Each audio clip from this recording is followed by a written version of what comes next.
Good morning. Actually, it's probably not morning when you're watching this, right? It's Monday though. Yep, this is Monday Matters. But you might not be watching it on Monday either. It might be Tuesday. So. So why did we choose the name Monday Matters? Monday Matters. We chose the name because we have kind of a tagline that says, "What happens on Sunday matters on Monday." And so we want to make sure that the teaching and really everything that happens here on a Sunday, here or at Skyrocket, matters come Monday morning or Tuesday or Wednesday. Yeah. So that's where the name came from. Awesome.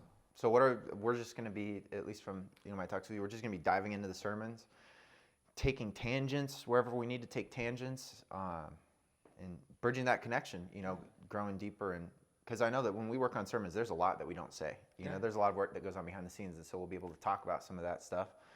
Some of that interesting stuff, hopefully, here on Monday Matters. Yeah, so we got to talking about the fact that we both tend to, we're preaching the same themes, but we end up in a lot of different places. Yeah. And that's just by nature of, you're writing your own sermon, I'm writing my own. And then we compare notes and we're like, oh, you talked about that? Well, I talked about this. And so we didn't know. Yeah, and it's funny because that's how sort of the sermon writing process goes. So for those who don't know, at least how we work is, we sort of choose a theme or we choose what each week is going to be about. But then stuff is different because I know as you're reading the Bible, as I'm reading the Bible, as we're studying for that verse for that week, stuff comes out that we totally didn't expect. And right. So because God speaks to you very differently than He speaks to me, and so our sermons more often than not go in completely different directions, even though the topic is the same. Yeah. And I think that's super cool. Yeah, it is. And the other thing is, well, there's two other things I think of. The communities are different. Your community and my community, they're 20 miles apart, but the things that people in Prescott are wrestling with are oftentimes very different than the people in Walla Walla are wrestling with. Yeah. What was the other thing? It was important. You said God speaks to me differently. And a lot of our sermons are about what God is saying to us, but a lot of it is about my own inner stuff. And that's just part of the mix of, when you're writing a sermon, it filters through your own worldview and your own process in life. And so it's kind of unique. Because I can't use your sermon illustration. No. Yeah, and you can't use mine. No. Okay, so like if I told some of your stories from my perspective, it just wouldn't hit the same. Well, totally. Yeah. So yesterday we started a new series, and we were talking about Jesus and Jesus the man, or Jesus the human. How did you build that out? So first off, I really liked doing it because I like talking about Jesus. So I was really excited for the series. But it really hit me. So I sort of have to rewind back. We sort of did a demo run of what this podcast would look like, but it never got published because we wanted, it was a good thing that it didn't get published. But I was sharing with you last week about how it was a really rough week for me because of friends that I had from Romania as well as friends in Ukraine, where what's happening on in the world, like it's hard. When you see videos of kids being killed, when you see videos of apartment buildings being blown up, stuff like that, it's really hard, but it's especially hard when you know people that are in those situations, when you can empathize with them.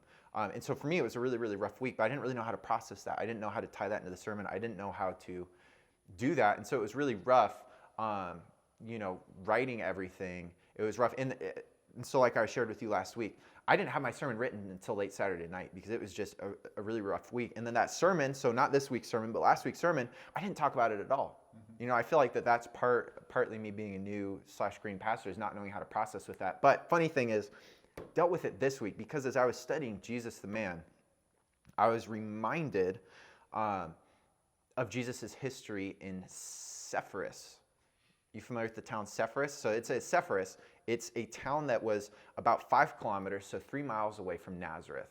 And so again, this is something that at least I felt like it really applied to people in Prescott well, because Nazareth, it was a tiny town. It was like the town of Prescott. Not very many people lived in Nazareth, but Sepphoris was a really, really big city. And it was closer than Walla Walla and Prescott, but they didn't have cars. So probably the time it took to drive to Prescott is probably the same amount of time it took to walk from Sepphoris to Prescott. But anyways, 2 years after Jesus is born, Sepphoris, it's called the destruction of Sepphoris, it got absolutely destroyed by the Romans. Okay, because Jesus was a Jew, and the Jewish people, they were being occupied by the Romans. The Romans, it was the biggest empire that there was in the whole world at this point. And what they would do is they would come in, they would completely kill a group of people, they would take control, and then they would install their own rulers. And so they had done this with the Jewish people way, way earlier. But what ended up, they had done this with the Jewish people way, way earlier. So we were just interrupted by a delivery man from Jimmy John's. Back to Sepphoris. Freaky fast delivery, Jimmy John's. Anyways, I love Jimmy John's. Sepphoris. So what was I saying? Sepphoris lived really close. So anyway, scholars are among the consensus that Jesus was actually born BC around 4 to 6 BCE. So he wasn't actually born in 0 BCE. And then the destruction of Sepphoris happened. Historians tell us that happened in about 4 BCE. So most likely, this is 2 years after Jesus was born. What happened is because even though the Romans had overthrown all of the Jewish leaders and they were occupying, there were still rebellions that were happening. And Sepphoris was a very wealthy town, and they rebelled. And as we're back. They rebelled, and as the Romans do when there's a rebellion, they absolutely crushed it. And so what happens is they came in, they crucified 2,000 citizens of the town of Sepphoris, and then they deported 30,000 of them as slaves. And so numbers-wise, it's actually very similar to Walla Walla. If you imagine you're a resident in the town of Prescott, you have family that's in Walla Walla, right? Most likely, almost everyone in Prescott has family that's in Walla Walla, or friends, or has previously worked there, or has previously lived there. And then, 30,000 people deported into slavery, 2,000 of them killed with crucifixion. And then what the Romans did is they burned the entire city down to the ground. Wow. And so the interesting thing is, that's the background of what's going on, in the Bible. Jesus, the word, everyone thinks that Jesus was a carpenter, right? We read Jesus is a carpenter. The word for carpenter is actually tekton. And what that means is it can mean carpenter, but it actually means builder or bricklayer. Mm-hmm. And so, like a stonemason. Like a stonemason. And so the interesting thing is, the Bible doesn't say this explicitly, but you're from a tiny town of Nazareth and you're a builder, right? Most likely, Jesus was working in Sepphoris, where the entire city had been burnt to the ground 2 years. When he was 2 years old, the entire city had been completely demolished, and most likely Jesus was building in that town. And so what really, really struck me, I'm not in Ukraine, and I'm not suffering, from having my family torn apart or having, my friends and family killed, stuff like that. But it really, really hit me because 2 weeks ago I was praying to God, take this away, bring peace on this earth, end war, just please be with my friend Yaros, please be with Yaros' family, please be with all these people. But Jesus just felt distant. And that's what happens, at least in my personal faith, is Jesus feels distant a lot of times because he's up there on the clouds and he doesn't really care what's going on in the real world. But, like I said, it didn't hit me till this week. Jesus knows how it feels to be persecuted. He knows how it feels to have his family and friends and his people killed and enslaved by invaders into his country. He knows, if I put myself in Jesus' shoes and my job was rebuilding a city that occupiers had destroyed and killed a bunch of my family and friends in, I would have been mad. Yeah. I would have been frustrated. I would have been heartbroken and hopeless. And so, at least to me, writing the sermon and talking about Sepphoris at the beginning of the sermon, it really sort of changed the way that I wrote the sermon, that I was saying that Jesus, Jesus understands what we go through. He's not completely removed on the clouds.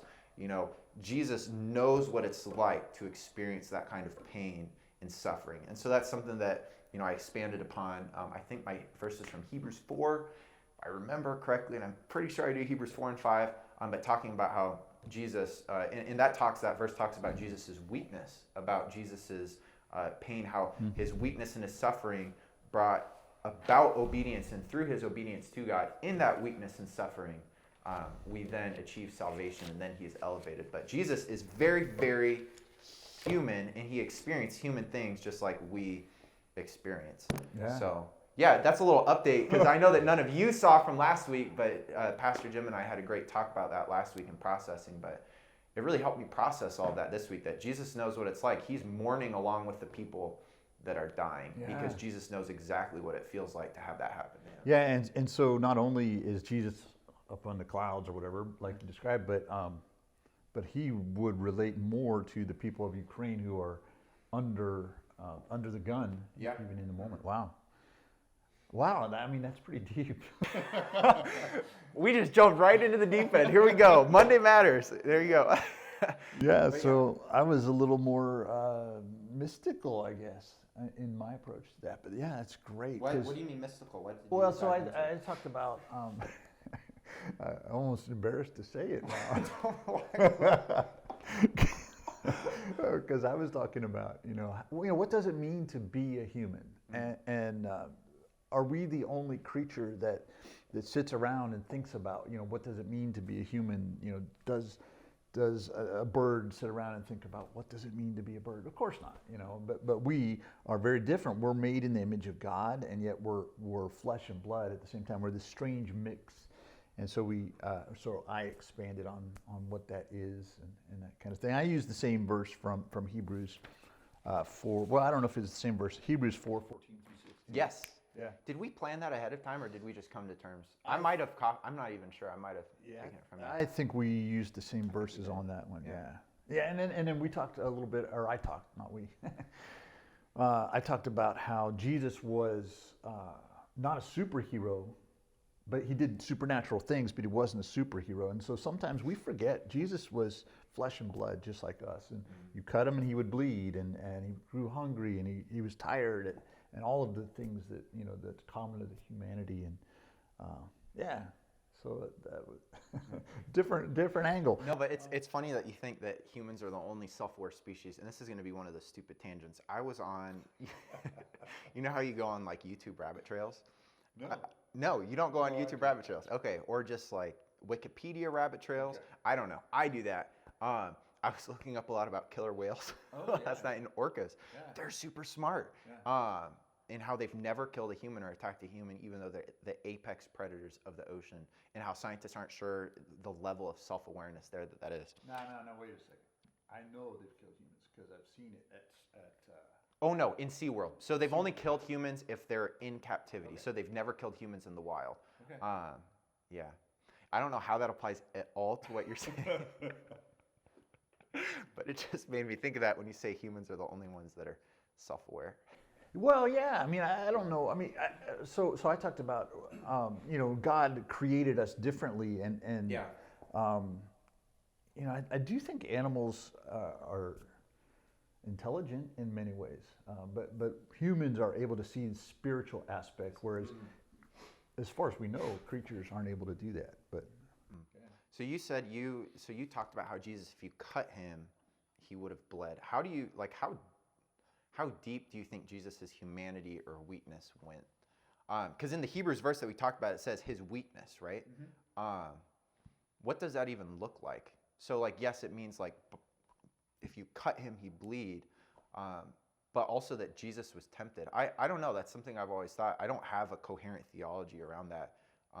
What does Jesus's weakness look like?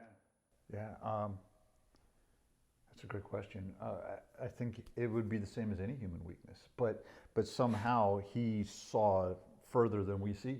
I mean, he's the Son of God. He's been with God in a way that none of us have. And so he sees the truth behind, I would assume he sees the truth behind the temptation that comes his way, and so he sees the trick in it. But at the same time, I mean, I think his weakness, he had every weakness we have in that sense. He's fully human, yeah. So he would every weakness I have, he would have. It's just the draw to the darkness. He sees what's behind that draw to the darkness. What do you mean sees behind that draw to the darkness? I love that. So there's a draw to the darkness that we all experience. Yeah. But he saw behind it. So he saw the true motives of temptation, or what actually would happen if he did succumb to temptation. Well, he knows the cost of it, right? Yeah. I mean, he knows that the cost of it is death to humanity, and if he were to succumb to the cost of it, it's probably the end of any redemption that we could ever have. I mean, there would be no hope for humanity. So he knew he would have understood the price in a way that we not just intellectually know the price. He eventually paid the price too, physically with his body. Exactly. Yeah. Exactly. I had a train of thought. The fact that Jesus is tempted. So I know it's hard. I have felt personally before when I'm tempted, or when I'm struggling with something, that in and of itself is a sin. But that's something that, as I was reading this verse, as I was writing the sermon this week, I realized, I was like, no, it's actually okay to be tempted. Yeah. If anything, it might be a good sign. Just reading about Jesus' weakness and how he was tempted too. Yeah. I don't know. I feel like that's a tiny theological point that's really important though. Because a lot of times we as Christians, we look down on our brothers and sisters when they're tempted. So if someone like comes to us with a struggle, like saying, hey, it was really hard for me to not do this yesterday. I know a lot of times my first impulse is either disgust or, well, that shouldn't be hard for you because that's not hard for me. Right. But the fact of the matter is Jesus was tempted. I think that says a lot. I don't know. No, I think that's really great. There's a sign on Kairos Church down the street from us, and it says something like, a faith that is not tested is not a faith, or something like that. I mean, that's kind of an awkward quote on it. But yeah, I mean, we will be tempted, but temptation is not sin. Yeah, I think that's a great point. Giving into temptation is where the sin is, but to be tempted is human. Yeah. One of the things that I talked about in my sermon with temptation is that it's sort of two-pronged, at least for me it's two-pronged, and that it makes God's grace that much better because it's not just God like on his throne like, oh, you're pardoned for your sins, but it's like Jesus knowing how hard it is. So like when we sin, Jesus knows how hard it was. Yeah. So it's not that we have an excuse, but at least to me it makes his sympathy and grace that much more real because he actually knows what it's like. You know, just like you know, you're struggling to do anything in life, whether it's an athletic event and your coach, you know, say you fail, but your coach used to be an athlete, so they know exactly what you went through. So that forgiveness is just, at least to me, it's that much more genuine because Jesus was tempted. But then the second prong, at least that I feel like, is that there's more accountability in the sense that Jesus never gave into temptation. And so the expectation, like none of us is going to be sinless. Like we know that. We succumb to temptation every single day. But the accountability aspect is still there because Jesus was tempted, but he never gave into it. Yeah. So the sense that, hey, you can do better. At least I feel like that's the two-pronged approach, is that God's grace is that much deeper because Jesus was tempted, but also the call to accountability and growth and sanctification is that much deeper as well. Yeah, so I'm thinking about like, as a parent, you know, your child lies to you, and maybe they're young, maybe they're older, whatever, they lie to you, and you, because you love them and you have that relationship with them, you understand them, and you've lied yourself, and so you probably approach it with more grace, just knowing that, okay, I see what you're doing there, and it's not like you let them get away with the lie, but you see, you know, what that is, and so sometimes we think of God as he just wants to crush us as soon as we step out of line, and I don't think that's, you know, it's definitely not what Hebrews 4 implies. Pulled to the darkness. And I think also wanting a way out too. I love Jesus in the Garden of Gethsemane, how he begged God to not go through with it, but still obeyed him to the end. Because I resonate a lot with that as far as the reluctance of faith, in the sense that I think temptation that pulls us and makes us reluctant or makes us woeful of doing the right thing is still okay. That's not sinful, that it's okay to not want to do something good or do something that you know is right, as long as you do it in the end. At least I found a lot of comfort in reading the verse this week, because I know it was referring to Matthew, you know, when Jesus is saying that in the garden, you know, Father, take this cup from me, but not as I will, but as you will. That Jesus still begged to not go through temptation, but he went through with, you know, what he had to do anyways. At least to me, that's just really comforting. Yeah. So, you know, I think one of the things that I tried to kind of build out is the fact that Jesus was human, but he was the perfect human. He's the way that we want to be. That that humanity, the way we experience humanity, isn't it isn't close to what it was intended to be. But if we can, you know, follow his example and look at him as the perfect illustration of what it looks like to be human, you know, so we kind of built out on, or I built out on that. Do you think we're still human in heaven? Yeah. Well, okay, so let's talk about heaven.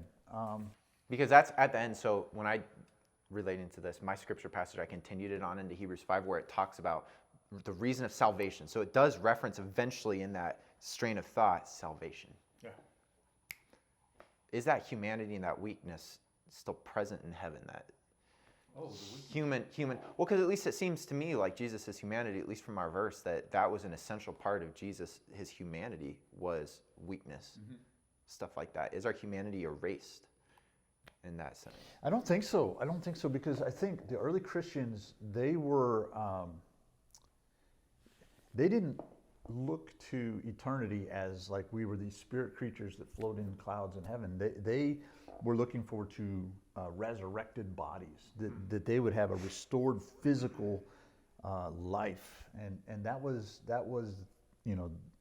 the teaching of the church from the very beginning. And somehow we've kind of, not all of us, but there's this idea that you are bound for heaven, and someday you're just going to exist up in heaven. But at the end of the book of Revelation, heaven and earth kind of become one. They're melded together, and so eternity, I think humanity is physical and spiritual.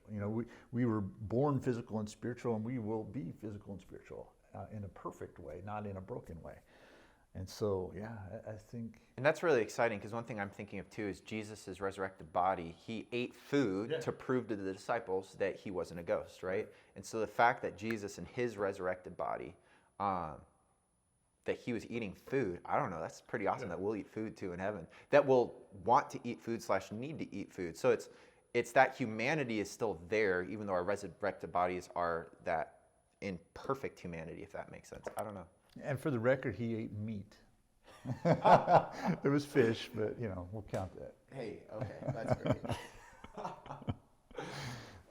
The reason Pastor Jim's saying that, I'm vegetarian, but not for moral or ethical reasons. I just think meat tastes gross, and so it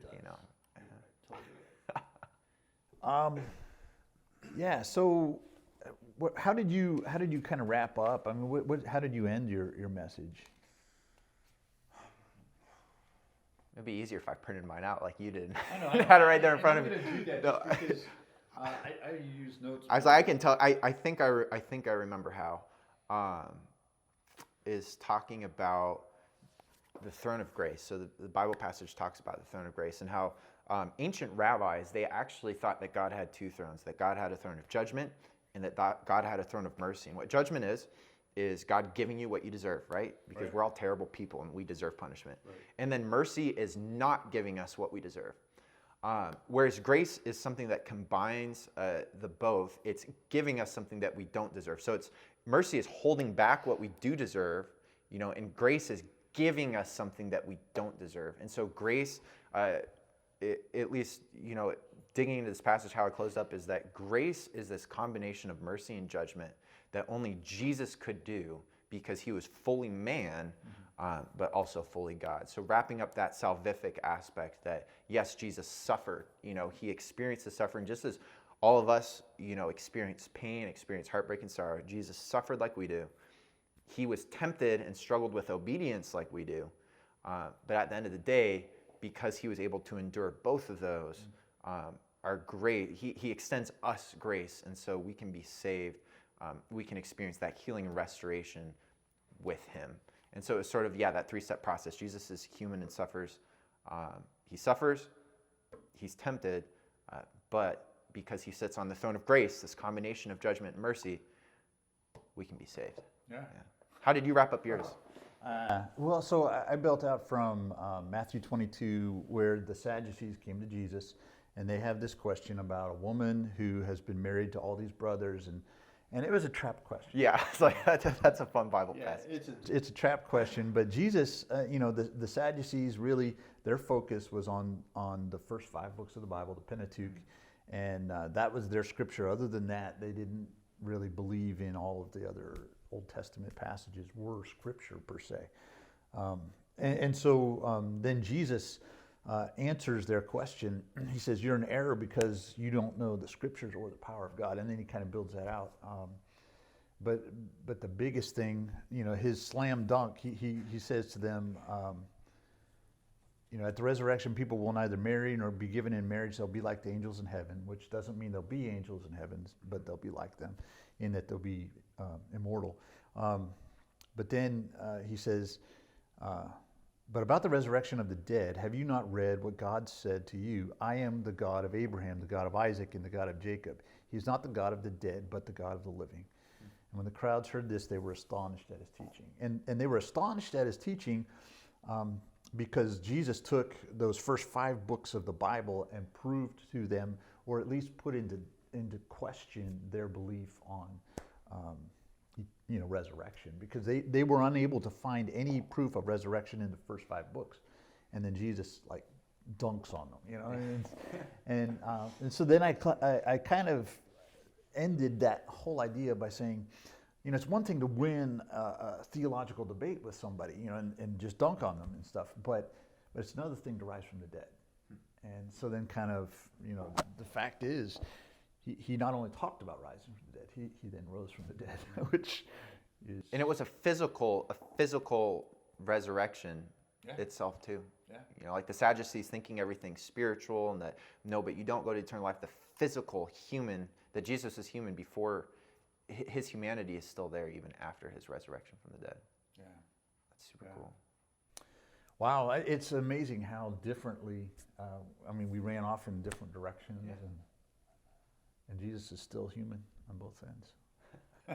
All I know is after watching this podcast, I'm going to get made fun of a lot for my complete tangent on orcas. Yeah. That's what I'm walking away from this. That was pretty stupid. No. I'm just glad I didn't talk about that in my sermon. Yeah. What's the silliest thing you talked about in your sermon? I heard you talked about superheroes. Yeah, it was fine. I said Jesus wasn't superhuman. He did supernatural things, but he wasn't superhuman. But the strangest thing I talked about is I was trying to build out this whole idea of, people thinking, about what it is to be human. And I said something about a spider doesn't sit on its web thinking about what it is to be a spider. I'm like, where does that stuff come from? I don't know. So do you think Jesus did supernatural things but wasn't a superhero? So do you think Jesus could have done miracles What do you mean? whenever he wanted, point blank? Kind of things? No, not like snapped and like kill people, but like, so could Jesus have done any miracles point blank whenever he wanted? Or do you think it had to be the right time and the right place as guided by the Father? That's really deep. Well, because to me, that's the big difference between a superhero versus not. As a superhero, you can use your superpowers whenever, right? Oh, okay, so I think that Jesus probably could have, but I don't think he would have. Okay. I think because Jesus and the Father, Jesus was always seeking after the Father's heart on everything, and so he wouldn't have done it if it was apart from the Father's heart. But could he have done it? I would guess, yeah. I don't know. What do you think? I don't know. Because the thing that always gets to me is the separation between Jesus and the Father as far as the timing of the last of days, where Jesus says that's something only the Father knows and I don't. Yeah. So I don't know. I'm asking you that question. I'm not gonna answer it myself. That way that theological tripwire, you catch it and I don't have to. I'm just not gonna answer it. Oh. What? Okay, I guess I would say Justin's wanting me to answer. He's mocking me. The chicken, I'm a chicken. Okay. Which came first? Could Jesus have done anything he wanted whenever? I don't know. I don't think miracles work that way. So I guess I would say no. But yeah. Maybe it goes back to the temptation even know. in the desert when Satan said, throw yourself from this rock or this cliff. Yeah. I think he could have done that. That's true. No, I think you're right. Because then also with the turning the stones into bread, Satan's tempting him because he knows it's something that Jesus could do, but he didn't. So yeah. But there's things Jesus couldn't do though, which is like knowing the time. Or do you think Jesus could know the time, he just decided not to? Wow.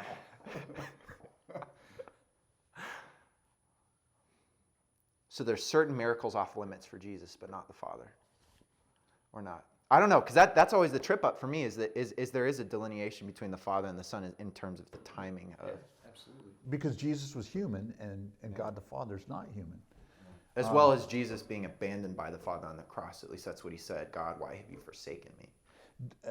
Do I think that if God wanted to reveal to Jesus, Do I think if Jesus wanted God to reveal to him the time and the hour or whatever, he could have said, "Hey, can you tell me?" But he chose not to know because So you think it's because just 'cause he God didn't already ask? didn't tell him that, and so because it's like, well, somebody didn't tell me that, and the reason they didn't tell you that is because it's probably not good for you to know, and so the best thing. But why wouldn't it be good for Jesus? If we keep going, we'll just end up saying we don't know. Yeah, I mean, it's a hard question to answer. I'm with you. I don't really know the answer to that. I don't know. It's just fun to think about. Yeah, now we're dizzy. There you go. Well, Monday matters. Yeah. So how does it matter that Jesus was human? I mean, why is that so important for us? For me, it's important because, and this is something that I talked about in my sermon too. The ancient Greeks at that time, the main ancient Greeks and Romans, because there was Greek culture and then Roman overlords who also had Roman but also Greek culture. The main characteristics of the gods was apathy, that they just didn't care. The gods did whatever they wanted.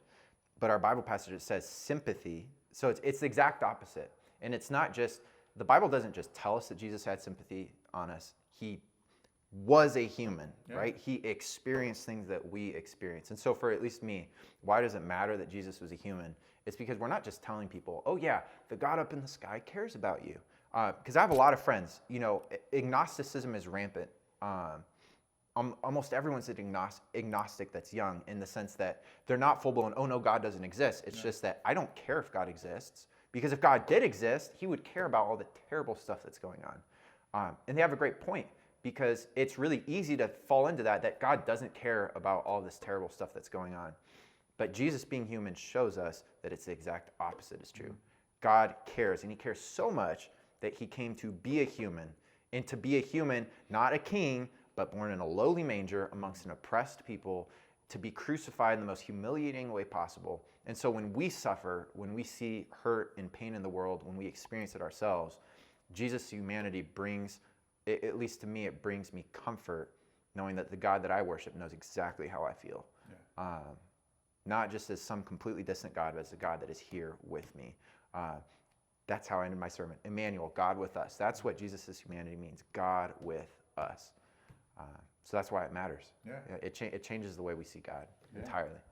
I think it matters because if Jesus wasn't human, if he didn't suffer and experience what we experience, we can't relate to a God that's above us in that way. But the big thing is this curse of Adam that we live under, the curse of death. We needed God to take that curse on himself, and so probably in ways that we don't even understand. But if he just hung on the cross and didn't feel the pain, if he just felt betrayal, but he didn't really feel it because he's really God, then it doesn't matter. But because he took that on and really suffered and really took on flesh and blood, and we can trust him in a way that we know it's just significant. It's more significant. It's not talking to the clouds. It's talking to someone who understands everything about what it is to be human. And so the resurrection only gives us hope because he was really dead and is now really alive again. So it matters probably more than we know in ways that we don't even understand. But those are my thoughts on Monday. There you go. Thank you all for joining us. I was like, we don't have a closing speech. Do we sing a song here at the end or something? Please click the notification, like, and subscribe. Yeah, make sure you like and subscribe and tune in every week on Monday. And we'll get better as it goes. So, Yeah. all right, thanks. This is great. It's a pleasure. We'll see you next week. This is going to be a weekly thing.